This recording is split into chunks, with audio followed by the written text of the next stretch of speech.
గారి గురించి అయితే చెప్తాను. ముందుకైతే మా ఛానల్ సబ్స్క్రైబ్ చేయండి. 1992 అక్టోబర్ 15న సురేష్ కుమార్, మేనకా దంపతులకు చెన్నైలో జన్మించింది కీర్తి సురేష్ గారు. కీర్తి నాన్నగారు మలయాళం సినిమాల్లో నిర్మాత డైరెక్టర్గా పనిచేశారు.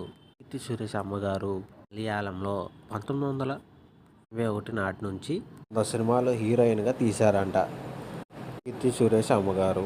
తమిళం కూడా 20 సినిమాలు పైగానే హీరోయిన్గా తీశారంట సురేష్ అమ్మగారు. ఈవిడది తమిళనాడే సొంతూరు. సురేష్ గారిది మలయాళం కీర్తి సురేష్కి ఒక చెల్లి ఉన్నారు.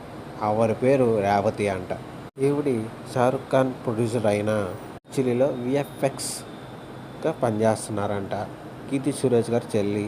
కీర్తి సురేష్ ఫ్యామిలీ మొత్తం చెన్నైలో ఉన్నారంట.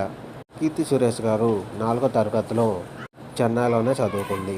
కీర్తి సురేష్ 2nd క్లాస్లో ఉన్నప్పుడే పైలట్స్ మూవీలో బాలనటిగా చేశారంట. ఈ సినిమా 2001 సంవత్సరంలో వచ్చింది. 3rd క్లాస్లో ఉన్నప్పుడు అచ్చటమైన కృష్ణ అనే మూవీలో బాలనటిగా చేశారు. 4th క్లాస్లో కుబేరా మూవీలో నటించారంట. తర్వాత 5వ తరగతి తిరువనంతపురంలో చదువుకుంది.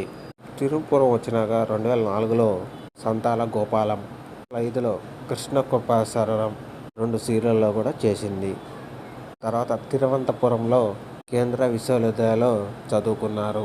చదువు అయిపోయినాక మళ్ళీ చెన్నై వెళ్ళి అకాడమీలో ఫ్యాషన్ డిజైన్ చేసింది. తర్వాత స్కాట్లాండ్ వెళ్ళి 4 నెలలుగా స్పెషల్ కోర్స్ చేసింది. తర్వాత లండన్ వెళ్ళి 2 సంవత్సరాలు ఫ్యాషన్ డిజైన్ చేసింది. ఇండియా వచ్చారు.